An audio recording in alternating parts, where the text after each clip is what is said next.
Hello दोनों, आज के लेक्चर में हम क्लास 10th का एक्सरसाइज 9.1 का क्वेश्चन नंबर 12 को सॉल्व करेंगे। तो बच्चों, आज के लेक्चर में जो एक्सरसाइज 9.1 है, एप्लीकेशन ऑफ ट्रिग्नोमेट्रिक, जो एक्सरसाइज 9.1 है उसको हम सॉल्व करेंगे। और 9.1 का जो क्वेश्चन नंबर 12 है, ये मोस्ट इम्पोर्टेंट क्वेश्चन है। बेसिकली आज के लेक्चर में हम इस क्वेश्चन को सॉल्व करेंगे, तो वीडियो को अंत तक देखते रहिए। ये क्वेश्चन अपने आप में मोस्ट इम्पोर्टेंट है। सीबीएसई बोर्ड में ये 2012, 2012 एंड 13 में रिपीट क्वेश्चन है, ठीक है। तो ध्यान से देखिए, देखिए इंपॉर्टेंट क्वेश्चन है, यहाँ पे लिख दो पहले इम्पोर्टेंट, और उसके बाद क्वेश्चन को ध्यान से पढ़िएगा। From the top of a 7 metre high building, मतलब एक 7 मीटर ऊंची जो बिल्डिंग है ना, उसके बारे में देखिए। From the top of a 7 metre high building, the angle of elevation of the top of a cable tower is 16 degree and the angle of the depression of each foot is 45 degree. Determine the height of the tower, cable tower की height हमें निकालनी है, ठीक है।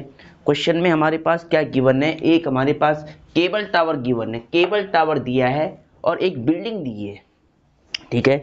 इन दोनों के बीच में संबंध निकाल करके हम क्या करेंगे, केबल टावर की हाइट ऑफ केबल टावर हम फाइंड करेंगे, ठीक है। तो देखिए यहाँ पे पहले ध्यान समझिएगा, ये एक 7 मीटर हाई क्या है, बिल्डिंग है, ठीक है। ये मैंने मान लिया है, इसको लेट कर दिया मैंने कि 7 मीटर हाई एक बिल्डिंग है, और जस्ट इसके जो सामने फ्रंट पे, इसके फ्रंट पे एक क्या है, केबल टावर है। क्या है, इसको मान लिया केबल टावर है, ठीक है। और ये हॉरिजॉन्टल लेवल है, ये नीचे है, इसको क्या बोलेंगे, हॉरिजॉन्टल लेवल बोलेंगे, है ना। अब देखिए क्वेश्चन क्या कहता है कि सबसे पहले तुम्हें ध्यान होना चाहिए, मतलब ध्यान में रखना चाहिए बात, कि ये छोटा वाला क्या है, बिल्डिंग है, और ये बड़ी वाली इमेज किसकी है, केबल टावर की है। तो क्वेश्चन में क्या कहता है कि from the top of a 7 metre high building, जो ये 7 मीटर हाई बिल्डिंग है, इसका जो टॉप है ये वाला, यानी इस बिल्डिंग का टॉप कहाँ पे होगा, यहाँ पे होगा, ठीक है। From the top of 7 metre high building, the angle of elevation of the top of a cable tower is 16 degree. देखो ये 7 मीटर हाई बिल्डिंग है और ये केबल टावर है, इन दोनों के टॉप का, इन दोनों के जो टॉप का एंगल ऑफ एलिवेशन है वो कितना है, एंगल ऑफ एलिवेशन कितना है, वो 60 है, कि यहाँ से एंगल बन रहा है। तो देयरफॉर ये क्या होगा, हॉरिजॉन्टल लेवल होगा, हॉरिजॉन्टल लाइन होगी जहाँ से एंगल बनता है।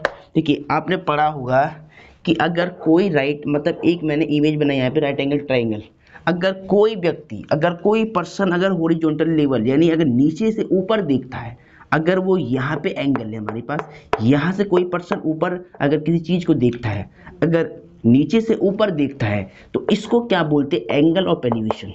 क्या बोलते हैं, एंगल ऑफ एलिवेशन। सिंस अगर कोई पर्सन बिल्डिंग के टॉप, यानी कोई यहाँ बैठा है और यहाँ से वो नीचे देखता है, तो यहाँ से जो एंगल बनेगा, सबसे पहले एंगल बनने के लिए ये जो लाइन होती है ये हॉरिजॉन्टल लाइन होती है, ठीक है। और ये जिस एंगल से, जिस लाइन से वो उस ऑब्जेक्ट को देखता है, उसको क्या बोलते हैं, लाइन ऑफ साइट बोलते हैं, लाइन ऑफ साइट। अब अगर ये हॉरिजॉन्टल लेवल है, यहाँ एंगल बनाना, तो यहाँ पर भी ये क्या हो जाएगा, ये हम क्या बना देंगे, हॉरिजॉन्टल लेवल बना देंगे। अब यहाँ से एंगल थीटा बन जाएगा ऐसे। तो ये एंगल, अगर हम कोई वस्तु को अगर नीचे से ऊपर देखते हैं तो क्या बनता है, एंगल ऑफ एलिवेशन बनता है। अगर ऊपर से नीचे देखते हैं तो तब क्या बनता है, एंगल ऑफ डिफ्रेशन। क्या बनता है, एंगल ऑफ डिफ्रेशन। इस बात का मूल रूप से ध्यान रहे, अगर ऊपर से किसी वस्तु को, किसी ऑब्जेक्ट को अगर हमें नीचे देखना है तो उस केस में एंगल ऑफ डिफ्रेशन बनता है। अगर नीचे से ऊपर अगर किसी ऑब्जेक्ट को देखना है तो एंगल ऑफ एलिवेशन बनता है। तो ये दोनों केस आपको पता होना चाहिए। अब क्वेश्चन कहता है कि from the top of a 7 metre high building, ये 7 मीटर हाई बिल्डिंग है और ये केबल टावर है, इन दोनों के टॉप का जो एंगल ऑफ एलिवेशन है, यानी इस बिल्डिंग के टॉप से इस केबल टावर के टॉप को देखा जा रहा है, तो ये कितना दे रखा है, 60 डिग्री, ठीक है। बहुत बढ़िया। चलो अब क्या कहता है कि and the angle of diffraction of its foot is 45 degree, यानी इसके जो ये केबल टावर है ना, इसके टॉप का और इस बिल्डिंग के टॉप पर 60 है, लेकिन इट्स का मतलब है कि ये केबल टावर की बात चल रही है। यहाँ पर इट्स किसके लिए यूज हुआ है, यहाँ पे इट्स यूज हुआ है केबल टावर के लिए। इस केबल टावर का जो फुट है ये, और इस बिल्डिंग का जो टॉप है, इससे जो एंगल ऑफ, यानी कोई व्यक्ति इस बिल्डिंग के ऊपर खड़ा है और इस बिल्डिंग के ऊपर खड़ा होकर के इसके टॉप को, इसके फुट को देख रहा है, किसके फुट को, केबल टावर के फुटप्रिंट को देख रहा है यहाँ पे खड़ा होकर, तो यहाँ से क्या बन जाएगा नीचे की साइड, एंगल ऑफ डिफ्रेक्शन। क्या बन जाएगा, एंगल ऑफ डिफ्रेक्शन। तो एंगल ऑफ डिफ्रेक्शन कितना बनता है, 45 डिग्री। कितना बनता है, 45 डिग्री। ठीक है, यहाँ तक की इमेज आपको समझ में आनी चाहिए कि एक ये बिल्डिंग है और एक ही केबल टावर है। बिल्डिंग और केबल टावर के जो टॉप का एंगल ऑफ एलिवेशन है वो 60 डिग्री है। देन जो केबल टावर, जो बिल्डिंग का टॉप है और केबल टावर का फुटप्रिंट है, इन दोनों का एंगल ऑफ डिफ्रेक्शन, यानी यहाँ से मतलब ऊपर से नीचे देखने पर जो एंगल ऑफ डिफ्रेक्शन बन रहा है वो कितना बनना, 45 डिग्री। तो देन हमें फाइंड क्या करनी है, हमें फाइंड करना है कि हाइट ऑफ टावर कितनी होगी। केबल टावर की हाइट हमसे पूछ रहा है। ठीक है, तो देखिए अब इसको हम कैसे करेंगे, बिल्कुल ध्यान से, क्वेश्चन इंपॉर्टेंट है ये बहुत ज़्यादा। ठीक है, ये क्वेश्चन इंपॉर्टेंट है। ठीक है, हमसे क्या पूछता है कि determine the height of tower, यानी हमें टावर की हाइट निकालनी है। इट मीन्स दैट जो टावर का मतलब है केबल टावर की बात चल रही है, तो लेट हमें इसकी हाइट माननी है, तो हम क्या यहाँ लेट कर देंगे कि let the height of cable tower is equal to h metre. Cable tower की हाइट को हम क्या मानेंगे, h मानेंगे। तो देयरफॉर हम जो हमने यहाँ पे देखी, सबसे पहले यहाँ पे नेमिंग कीजिएगा, ए बी, इसको ए, इसको बी, इसको सी, इसको ई, इसको डी। ठीक है, अब देखिए यहाँ पे ये एंगल, ये हॉरिजॉन्टल लेवल है, ये भी हॉरिजॉन्टल लेवल है, तो ये आपस में पैरेलल है, और जब ये लाइन इसके पैरेलल है तो इट मीन्स दैट ये जो एंगल हो जाएगा 45, ये कैसे हो जाएगा, ये भी एंगल देखो, ये जब ट्रांसवर्सल लाइन है और ये लाइन इसके पैरेलल है तो 45 डिग्री, ये एंगल भी क्या होगा, 45 degree, because alternate interior angle. ठीक है, क्योंकि ये क्या अल्टरनेट इंटीरियर एंगल है। अगर ये लाइन इसके पैरेलल है और ये ट्रांसवर्सल है तो बिकॉज 45 और ये भी 45 हो जाए, किस भाई, रीजन क्या, रीजन है कि अल्टरनेट इंटीरियर एंगल है, एकांतर अंतःकोण है। ठीक है, तो इस केस से हमने इस एंगल को निकाल दिया। अब देखिए हमें फिगर में क्या दिख रहा है, एक तो ये राइट एंगल ट्राइंगल दिख रहा है और एक ही दिख रहा है, तो इन दोनों राइट एंगल ट्राइंगल में हमें सॉल्व करके हमें यहाँ से दो इक्वेशन प्राप्त हो जाएगी। अब जब दो इक्वेशन यहाँ से बन जाएगी तो हम इजीली यहाँ पर हाइट ऑफ केबल टावर बता सकते हैं। ठीक है, तो देखिए बिल्कुल ध्यान से, सबसे पहले हम लेट करेंगे, लेट द, ये क्वेश्चन मोस्ट इंपॉर्टेंट है, यहाँ पे सबसे पहले हम लेट करेंगे, let the height of cable tower, let the height of cable tower, cable tower is equal to h metre, capital मान लो चाहिए h मीटर। ठीक है, केबल टावर की हाइट को मैंने h मान लिया। ठीक है, तो देखिए ध्यान से, अब यहाँ पे जो राइट एंगल बने हुए, एक तो CED बना हुआ है और एक ACB बना हुआ है। तो सबसे पहले हम क्या करें, इन राइट एंगल ACB, इन राइट एंगल ACB, देखिए ACB में क्या है, हम इसमें लगाते हैं टेन थीटा। क्या लगाते हैं, टेन थीटा। देखिए बच्चों, टेन थीटा फॉर्मूला आपको पता है, परपेंडिकुलर अपॉन बेस होता है। टेन थीटा का जो फॉर्मूला होता है क्या होता है, परपेंडिकुलर अपॉन बेस होता है। अगर नहीं पता है तो मैंने ट्रिक बताई थी, पंडित बद्री प्रसाद हर बोले। देखिए यहाँ पर जो फर्स्ट वाला रेशियो होता है वो साइन का होता है, कॉस का होता है, टेन का होता है, इसका रिवर्स कॉट का होता है, सेक का होता है, कॉसेक का होता है। ठीक है, तो टेन थीटा क्या होगा, P upon B, perpendicular upon base. Therefore tan theta, देखिए थीटा की वैल्यू यहाँ से पुट कीजिएगा, थीटा इस वाले ट्राइंगल में ACB में थीटा कितना है, 60, तो यहाँ पे हम क्या रखेंगे, 60। ठीक है, परपेंडिकुलर क्या, AB, तो यहाँ क्या आएगा, AB। देखिए पहले यहाँ पर ध्यान दीजिएगा कि ये अगर 7 है तो देयरफॉर ये भी 7 हो जाएगा, बिकॉज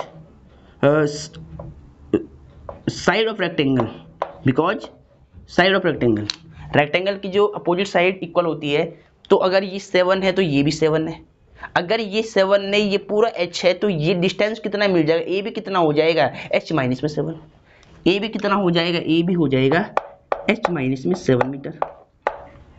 ठीक है, इतना बात आपको समझ में आनी चाहिए। तो P क्या है, ए बी, और बेस क्या है, बेस बी सी, बस 1060 अंडर रूट 3, ए बी कितना है, h माइनस में 7, h माइनस में 7, और बी सी कितना है, बी सी हमें नहीं पता है, तो बी सी का हम बी सी रहने देंगे।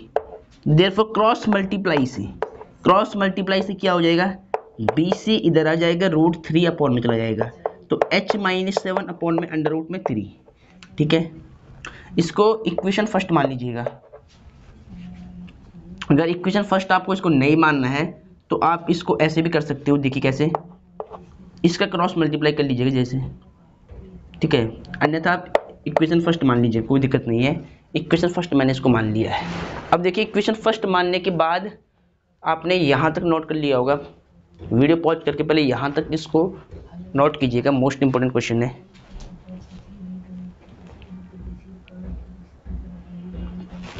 तो ठीक है बच्चों, आपने यहाँ तक नोट कर लिया होगा, इक्वेशन फर्स्ट की मुझे आवश्यकता है। मैं अब इसको थोड़ा रफ करूँगा, ऊपर का जो क्वेश्चन आपने नोट कर लिया होगा, ऊपर क्वेश्चन आपने नोट कर लिया होगा, इसको मैं रफ करता हूँ। देखिए बच्चों ध्यान से, ये इक्वेशन फर्स्ट बन गई है। फिर in right angle C D E में, इन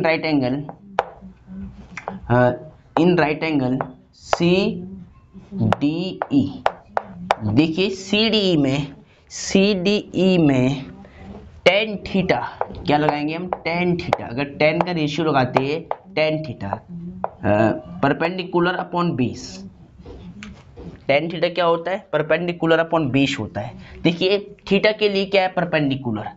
देखिए यहाँ पर पहले ध्यान देना है आपको कि ये एंगल है, इसके लिए परपेंडिकुलर क्या है, सी है, और ये कितना है, 7। तो पहले आप लिख सकते हैं 10 थीटा कितना है, थीटा की वैल्यू ये 45, कितना हो जाएगा, 45। चलो, और ठीक है, परपेंडिकुलर क्या हो जाएगा, परपेंडिकुलर ये साइड हो जाएगी सी ई, और बेस कितना हो जाएगा, ई डी। अब देखिए बच्चों यहाँ पे आपको एक बात और ध्यान देनी है, ब्रैकेट में दिखा देना एग्जामिनर को कि जो जितनी वैल्यू सी बी या बी सी की होगी उतनी डी ई की होगी, बिकॉज रेक्टेंगल की अपोजिट साइड क्या होती है, इक्वल होता है। अगर ये रेक्टेंगल है तो इसकी अपोजिट साइड इक्वल हो जाएगी, जो वैल्यू बी सी की होगी ना वही वैल्यू ई डी की होगी, इस बात का ध्यान रखिए। तो सिंस हम क्या बोल सकते हैं कि बी सी इक्वल होगा ई डी के या डी ई के, बिकॉज रीजन क्या रहेगा, रीजन रहेगा opposite side of rectangle are equal. ठीक है, चलो अब देखिए यहाँ तक आपने नोट कर लिया होगा। देखिए ध्यान से, tan 45 डिग्री की वैल्यू 1 होती है, सी कितना है, सी ध्यान से देखिएगा कि सी ई क्या है, 7 मीटर, जो हाई बिल्डिंग है उसकी लेंथ है सी 7, और ई डी कितना है, ई डी अभी हमें नहीं पता है, हम ई डी अभी सेम रखेंगे, बिकॉज हम जानते हैं कि डी ई क्या है, बी सी के इक्वल है। तो देखिए जो बी सी की वैल्यू होगी वही ई डी की, वही क्या हो जाएगी, ई डी की वैल्यू हो जाएगी। तो पहले आप एक काम कीजिएगा, यहाँ से इसको मैं रब करता हूँ थोड़ा, ठीक है, ये आपने नोट कर दिया होगा। देखिए ध्यान से, 1 को मैं सेम रखूँगा। देखिए पहले इस ई डी का मल्टीप्लाई यहाँ कीजिएगा, ई डी अपॉन 7। अब देखिए कि बी सी ई डी के इक्वल है, तो जो वैल्यू बी सी की होगी वही ई डी की होगी, तो इस वैल्यू को हम यहाँ पुट कर देंगे। ठीक है, तो h माइनस में 7 अपॉन में अंडर रूट 3 इक्वल टू 7, और रीजन लिख देना from equation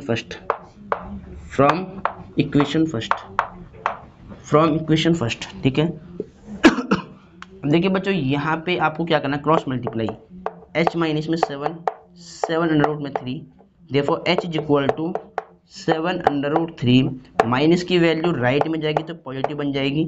h is equal to दोनों में कॉमन क्या है 7 कॉमन आ गया तो रूट 3 प्लस में 1 मीटर। तो देयरफॉर अब हम क्या बोल सकते हैं, this imply the height of cable tower h is equal to 75 under root में 3 प्लस 1 मीटर, अंडर रूट में 3 प्लस 1 मीटर। ठीक है, तो बच्चों ये मोस्ट इंपॉर्टेंट क्वेश्चन है। अगर वीडियो अच्छी लगती हो तो वीडियो को लाइक सब्सक्राइब शेयर जरूर कीजिएगा। ठीक है, और वीडियो को पॉज करके आपको क्वेश्चन को नोट करना है।